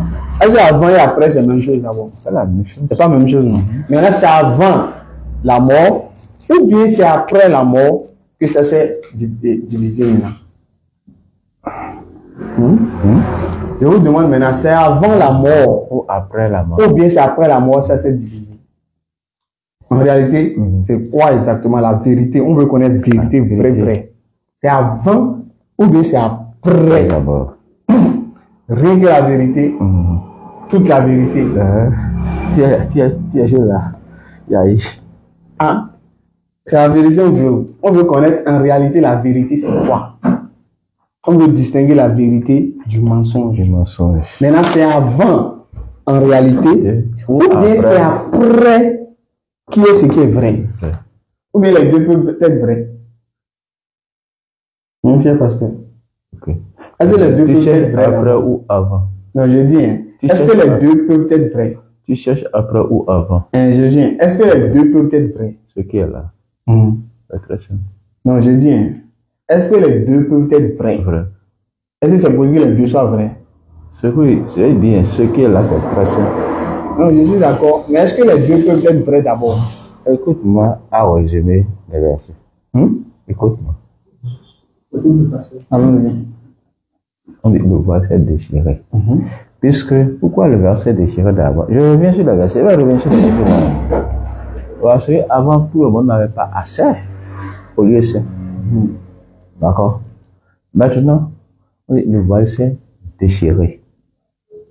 Que ce soit avant, que ce soit après, ce qui est essentiel, ce qui est à retenir est que le voile du temple s'est divisé en deux. Le voile s'est déchiré et le lieu saint que tout le monde n'avait pas accès, les gens ont eu maintenant accès à ce lieu saint. D'accord. Mais si on va vouloir faire cela, chercher à comprendre si c'est après, si c'est avant, il va falloir que nous puissions quand même rentrer encore dans les commentaires. Est-ce que les versions disent? Luc là, est-ce que là dit que ce soit avant ou après? Il y a un qui a dit avant. Il y a un qui a dit après. Maintenant, on prend pour qui? C'est pour dire ce qu'il y a à retenir là. Que ce soit après ou que ce soit avant ou là. Retenons que le voile du temps. Ça, c'est selon vous. Ah, c'est selon moi ça. Voilà. D'accord. C'est ce que moi je retiens. La secte selon moi, c'est ce que moi je retiens. Maintenant, selon la Bible, là, on retient pour qui? Faut retenir les deux. Donc les deux sont vrais. Ils sont vrais. Donc avant et après, c'est avant ou après, il faut retenir les deux. Puis c'est des trucs que les disciples ont relatés. Maintenant, avant et après, c'est la même chose alors. Que ce soit avant ou après, là, retenons que le voile du temple, là. Maintenant, c'est à quel moment ça s'est déchiré? Est-ce qu'ils n'ont pas précisé les heures? Oui, Lucas dit avant, Matthieu a dit après. Il a dit à quel moment? Avant. Ils ont précisé les heures. Hein? Ils n'ont pas précisé l'heure. Ils ont dit avant la mort de Jésus. Lucas et Matthieu a dit c'est après la mort. Tout ça là, c'est au moment, tout ça sur là, si ça se passait, c'est au moment que c'était déjà sur la croix. D'accord. On va chuter sur ça. D'accord. Cher pasteur, ce que vous-même vous avez vu l'évidence. Vous avez qu'il y a problème. Fidèle. Abonnez-vous, Yango. On est fini déjà. 2 minutes, on va terminer. Vous avez vu, cher pasteur, vous-même, vous vous êtes rendu compte qu'il y a problème.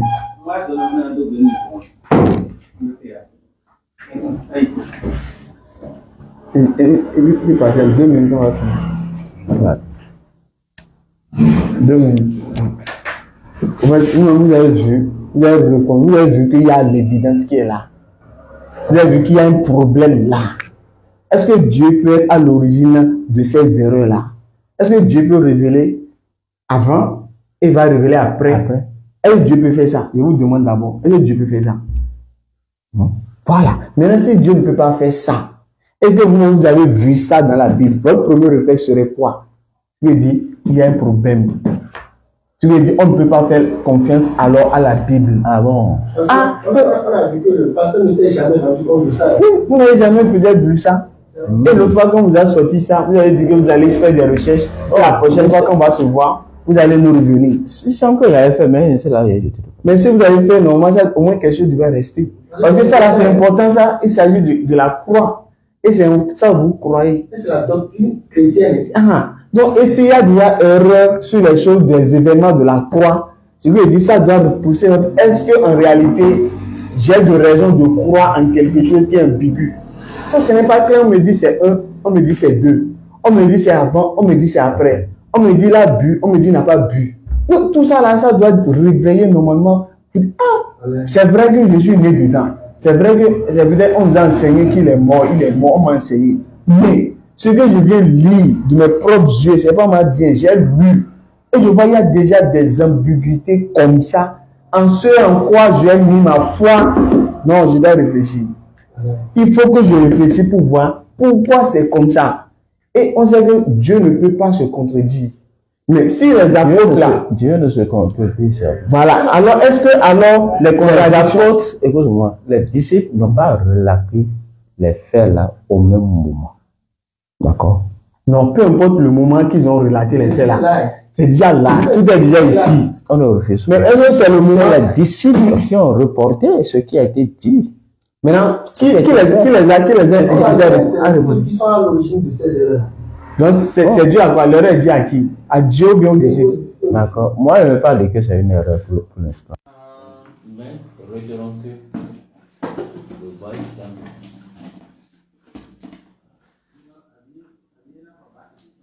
Retenons que le voile du temple.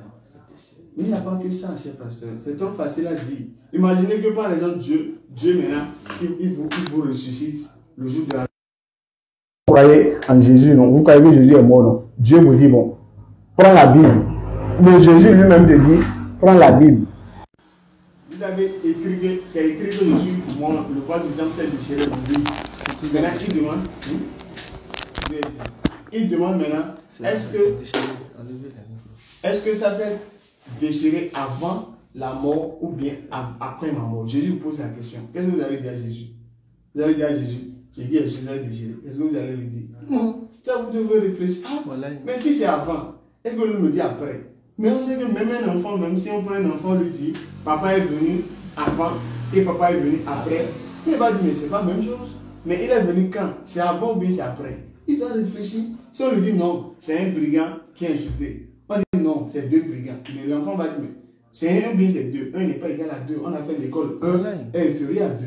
Donc si on nous dit que 1 ici, 1 vient ici, on nous dit 2. Non, je vais dire Dieu n'est pas dedans. Dieu n'est pas dans l'enfer là. Dieu, ça ne concerne pas Dieu. Mais si ça ne concerne pas Dieu, je veux dire que l'affaire de la mort de Jésus n'a rien à voir avec Dieu. C'est pourquoi il y a tant de polémiques sur ça. Et Allah nous a dit ça dans le Coran. Allah dit ceux qui ont discuté sur son sujet sont vraiment dans l'incertitude. Ils n'en ont aucune connaissance certaine. Ils ne font que suivre les conjectures. Genre, telle personne a dit, l'autre a dit, l'autre a dit, et chacun dit ce qu'il veut. Mais ce qui est sûr, ils ne l'ont certainement pas tué. Allah dit ils n'ont pas tué. Et la preuve, on a lu ça dans Jean 7, 34. Jésus a dit vous allez me chercher. Vous n'allez pas me trouver. Mais je ne peux pas le trouver. À quel moment l'attraper pour amener? Allah l'a élevé. Si il dit on ne peut pas le trouver, est-ce qu'on peut l'attraper? Non. Jusqu'à aller le mettre à la croix. Soit Jésus a menti et ils l'ont attrapé, soit il n'a pas menti et il a dit la vérité et ils n'ont pas attrapé. Donc, si Jésus a dit la vérité, c'est qu'ils n'ont pas attrapé Jésus. Par conséquent, ce n'est pas Jésus qui était à la croix. Mais si c'est que c'est Jésus qui est à la croix, c'est que Jésus nous a menti. Et si Jésus a menti, Jésus est le fils du diable. Parce qu'il a dit dans Jean 8, 40, verset 44, le diable est le père du mensonge. Donc si Jésus-Christ est un menteur, je lui ai dit qu'il est le fils du diable, il n'est plus le fils de Dieu. Oh, la crucifixion est importante dans la foi chrétienne. Dans la foi chrétienne, mais il y a déjà un problème sur ça. Oh, Jésus n'a jamais prêché ça. Vous voyez, donc c'est un peu ça, cher pasteur. Essayez de réfléchir. Si vous dormez, votre oreille va normalement vous faire réfléchir un peu sur ce qu'on a dit. D'accord? On n'est pas contre le christianisme, on n'est pas contre votre foi, mais s'il y a une évidence, il faut quand même admettre et reconnaître. On reconnaît l'erreur par son incohérence. Quand quelque chose est incohérent ou bien incohérente, ça montre qu'il y a erreur. C'est comme si moi je vous présente par exemple mon date de naissance et je dis mon père c'est Zatotan et je dis ma mère c'est encore Zatotan, le même nom. C'est-à-dire mon père et ma mère c'est la même personne. Mais quand vous allez prendre papier, vous allez dire ton père Zato Civique, ta maman encore Zato Civique. Vous allez dire mais il y a un problème. Mais vous allez dire non, c'est qui est sûr j'ai un nom. Vous allez dire non, il y a un problème. Donc quand il y a erreur là, vous allez dire c'est incohérent. Et quand c'est incohérent, on doit réfléchir. On ne peut pas baser notre foi sur ce qui est incohérent. Ce n'est pas possible. D'accord, donc merci cher pasteur. Donc, on vous remercie pour l'échange. Si vous avez un dernier mot à dire en 1 minute. Je peux vous dire merci. Vous allez arriver pour l'échange aussi. Soyez bénis. Amen, pasteur. D'accord, merci beaucoup. Merci beaucoup. Alhamdulillah, alhamdulillah, alhamdulillah. Nous remercions Zawadi Alain. Et comme j'ai l'habitude de le dire, aujourd'hui a été un bon jour pour tout être humain. Du moment que tu vis, du moment que tu t'es réveillé en bonne santé, du moment que Dieu t'a accordé la vie, tu dois dire alhamdulillah parce que ça n'a pas été permis pour d'autres. D'autres auraient souhaité avoir encore 1 minute de plus dans la vie. Ils n'ont pas eu cette chance. Donc, nous remercions vraiment ce Dieu qui nous a accordé cette vie-là. Mais en même temps, comme je l'ai rappelé, que chacun s'apprête à liker la vidéo, que chacun s'apprête aussi à vouloir bien contribuer, à ne pas dire, à vouloir participer, voilà, à l'émergence, bien sûr, de notre chaîne, à vouloir aussi s'abonner sur notre chaîne RT Religieux TV, à ne pas oublier de laisser des avis dans les commentaires. C'est très important. Très, très important. Alhamdulillah, je suis certain que nous allons nous laisser et je suis sûr que nous allons nous prendre les jours à venir. Nous allons vraiment échanger sur beaucoup de choses et il y a beaucoup de choses qui seront dites. Inch'Allah. D'accord, on ne va pas dire trop. Assalamu alaikum wa rahmatullahi wa barakatuh.